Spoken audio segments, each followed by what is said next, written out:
Welcome back to the channel, and I am, if you haven't guessed or noticed, still in the mountains. Kind of stuck here, to be honest, but the biggest thing at the moment was trying to sort out the car and everything around and surrounding that. So we had some updates on that.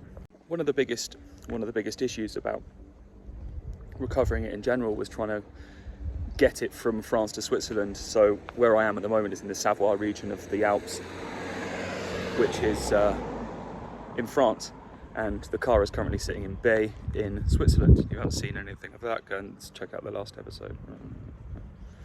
And yeah, that left me wondering how I was going to sort the situation. The car is completely broken. There's no chance that it can be fixed without a new engine, I can guarantee you that. So what do? So my main aim was trying to not leave it in the recovery place that it currently is, and trying to find a way of either getting it back home to France in Blotzheim, or finding a way of getting up here, because at least from here it's in France and there's no additional charges, and I can then try and find somewhere a bit more leisurely, a little bit less stressed. So that's what I kind of did. I contacted the garage to find out how much we owed currently. That was my biggest fear, about how much it was going to cost me to get from the mountainside where they recovered me all the way back down to where they recovered it. So I was like, oh god. And I found out that the charges for that were actually fairly reasonable. I can go into those at the end, but for now I'm going down the mountain to try and get some money out so I can actually pay for them. So today, this afternoon, in about an hour's time, they are bringing the Range Rover up to the chalet, because that was the cheapest option. So we'll see. I've got to put it in the right place. I don't want it to be an inconvenience to my mum and Keith. It's their place. I need to find something that I can slide under to stop any oil, so sort that out. Yeah, and really just make sure that I can put it somewhere out of the way on their driveway. But I need to get back. They wouldn't take payment over the phone because that seems far too easy. They want to take payment in cash. So I'm just going down to sort that out. And then as soon as I've got that, I can run my way back up and hopefully be in time for them to arrive. We'll come back when they're dropping off the car. What a pain. What's more is I've made my trailers dirty. Figure. We're also selling our apartment in the Alps. So if anyone wants to buy an apartment, link is in the description. Well, hopefully it will be by that time anyway. And so there's certain things you have to do. I have to write certain letters, let people know, do all this sort of stuff. You imagine in France it's not at all lengthy and full of many documents to get anything done. So I've got that to do today as well. So I'm actually really up against it today when it comes to home administration, which is probably my least favourite thing in the world ever. But hey ho, let's get it done. Wow, that's stressful. This isn't, is it? Take a breath, take it in. You know, stress is different up here. It is. These things do get to me, and I do find it all very stressful. Who doesn't? But at the same time, it's kind of different when you're surrounded by these mountains. It just makes you think a bit differently. Don't know why. Perspective, Ross, bro, perspective. Something like that. Got to appreciate the lovely GT4 here. It's a GT4 Club Sport. Nice. Look at that. Rear roll cage. Oh, it smells new. It genuinely smells new. He's got his driving gloves in there, the harnesses, the full shebang. Look at that. Right now. Tell me who you are, get in the car. Right now. Reach for the stars, I want it all. Right now. Tell me who you are, get in the car. Right now. So he's here, but for some reason his sat nav sent him straight on past. So yeah, I got to wait for him to find somewhere to turn round. And I on the switchbacks up here, which is not really ideal for him. But he said he'd call me 5 minutes before he got here, and he didn't. Otherwise, I would have been outside waiting for him in. What can I say? Any oil leaks and everything. This is where I want to get the car. The difficulty is with getting the car in here. Is that so? I had two options: getting it in here, tucking it as close to there as possible, which is the ideal situation. The other one is right up against that curb there, so they can still get in there. But my car's extremely wide, and my worry is it will block the garage, you know. So I'm going to go for here as number one spot. But the downside of that is he has to get in the driveway, and then there's no power steering or anything, so I have to unload the trailer and I have to try and get it round that corner. So that's what I'm going to aim for anyway. See what happens. He needs to get back here first. Here he is.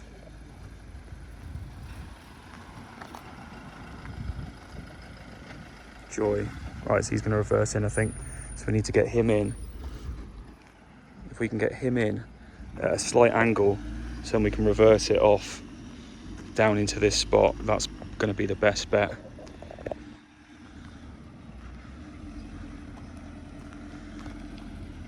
So he's going to come in that way, and hopefully he hooks it right arm down in a minute. Not quite yet, but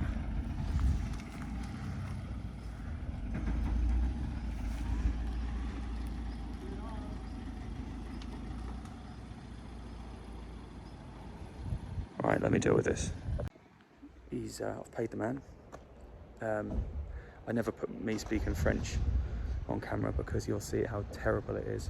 Well, I explained the situation to him and that I needed to try and get it here for obvious reasons. I needed to turn around and everything like that. So he's going forwards to try and get it into that position to make it easier for us to reverse down. I'll get it as close as I can,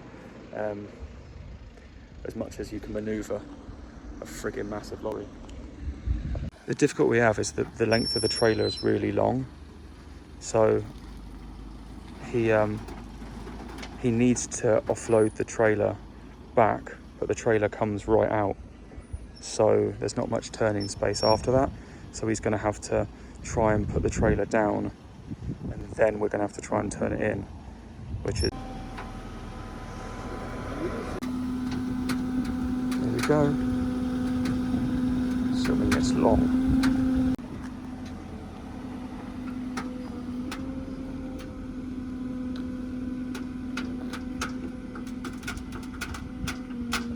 And it's trying to navigate that to turn into there tightly without falling off that. You know what I mean? It's hard. Not quite in the space, so we're going to try and push it between us, get it further forward, and then try and reverse it back here. That's the aim. But this thing has no power steering at the moment and no anything. It weighs a fucking ton. Oh, what an ordeal. I mean, that was hard. I'm not sure if this is perfect by any means, but trying to manoeuvre a friggin' Range Rover, it's not easy, I have to say. A big shout out to the man there. He was a big help. I mean, there's not much he could do with the size of his trailer and everything. It was a massive help. So big shout out to the big man for helping him, for helping me even, because that was really useful. Cheers, mate. Thanks very much. Really appreciate your push and help. That was really helpful. I wanted to try and get it, like I said, just against there. That's where I normally go. But like I said, it was just not possible with the old, with the trailer and the size of the car with no motor. No motor makes, no power steering is what does it. That thing weighs an absolute ton. But we've got the stuff down, stop it dripping. Well, stop it getting or anything. If it does drip, I've still left plenty of space with the, for turning. The main thing is I wanted to leave enough space. Oh, check this out. Another little alpha spider. Whoa, I love those. Distracted. Right, anyway, that's kind of the best I could get it in. Still got plenty of space in the driveway. It's such a massive car as well. It's difficult. But at least, hopefully now, it's still a turning circle. Still plenty of space to get around in here. People can turn around if they need to. And yeah, you still get your full use of the drive. That was my main thing. You know, it's an inconvenience having it here at the best of times. I just don't want to, you know, I want to piss off people, family, because my car decided to shit its engine out. I've still got the job of working out how the fuck I'm going to get it back from here to my house, really. But at least the stress has been taken off for the time being. I don't need to worry about that for the moment. I've got other things to sort out, so I don't need to worry about it for the time being. And yeah, I've still got the issue of a new engine for that, which isn't cheap. But I've done the man math. And I've worked out that even if it costs 10 grand all in to get that engine done, COVID prices for these have actually gone up fairly well. So it would still be worth my while. And again, these are depreciating assets, don't get me wrong. This is in no way what I would see as something that I would make money on. But at the same time, you look at these things and go, is it worth it? Well, fucking course it is. These are going for about 55 grand at the moment. It would cost me about 10 to put the engine in. I spent about 37 on it. So it's still worth it, right? Makes sense. That's my man math. Makes sense. I just got to fix it. Damn you. Fair play to that man going up there. I bet he's not in one gear though. I bet he's not stuck in one gear because he doesn't have his Di2 charger like me. That's me, yeah. No. Anyway, still got to sort that out, still got to get it fixed, still got to get it down there, but I'm at least pleased that we finally have it here, and I've settled that bill, which is the first major milestone that I was slightly concerned about. I said I'd bring you up to speed on that as well. I was really worried. I've not been recovered. In fact, I was recovered in my S4. The alternator belt went on the motorway in France. I wasn't even far from home. I was about 20 minutes from home on the way back from Strasbourg. The alternator belt went. The recovery for that back to home in cash. They took me to the cash point and made me withdraw the cash. That was 700 euros just to get it back home. So I was extremely stressed and positive that it would cost way more than that, because we were in Switzerland at the time. It was an emergency recovery from the side of a mountain, etc, etc, etc. So I was really worried about the price of this. Now it transpired that the actual recovery itself was cheap. It was. I hate to say it because I don't like to say that, but it was reasonable. Okay, reasonable. It was 170 Swiss francs, about 150 pounds to be recovered. And the total cost to have it recovered from there and brought back to me up here in the mountains, the total price was 450 euros. So in English money, 370, something like that. I mean, that's really good. You couldn't get that anywhere. So that was one stress off my mind. The price to get it back to Blotzheim is probably going to be a lot more. But considering that was the cost to get it here, it's at least taken a little bit of the stress out of it for me, so I don't feel like I'm going to have a nervous breakdown just this moment. Anyway, that's an update on Roger, the Range Rover. I'll let you know when some more developments and when I'm going to get home, how I'm going to get home, whatever the situation is. I'll let you know, but otherwise, I'll see you on the flip side. Peace. Tell me who you are, get in the car. Right now. Reach for the stars, I want it all. Right now. Tell me who you are, get in the car. Right now. Reach for the stars, I want it all. God, I'm low, guard my soul. All of my thoughts be dark like coal. Face down in the water, I float. I try to speak my mind, but I choke.